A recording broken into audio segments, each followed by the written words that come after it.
two types of yo-yos. This is a yo-yo that sleeps.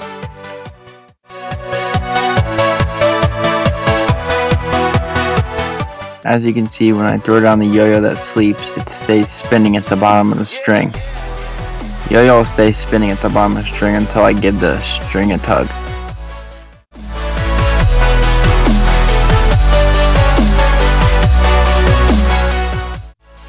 Second type of yo-yo is a yo-yo that doesn't sleep.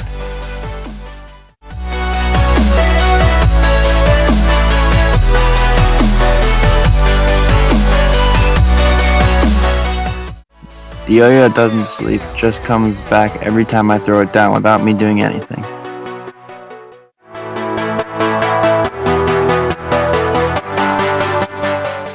The first step to yo-yoing is tying the yo-yo string around your finger.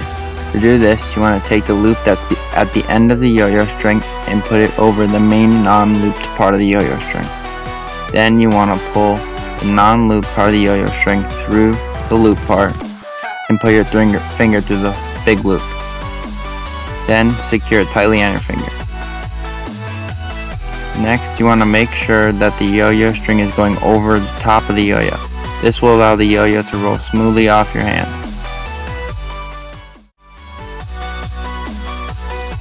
If the yo-yo string isn't going over the top of the yo-yo when you go to roll it off your hand, the yo-yo will just get stuck.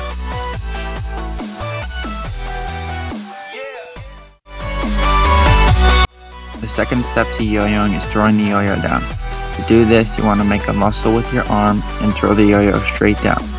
You can practice this motion without throwing the yo-yo down until you get comfortable with it.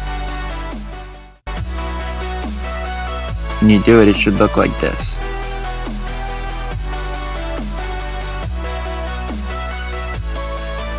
The third and final step to yo-yoing is flipping your hand over and catching the yo-yo. After you throw the yo-yo down, you want to flip your hand over and give the string a tug. This will bring the yo-yo back up to your hand. When you put it all together, it should look like this.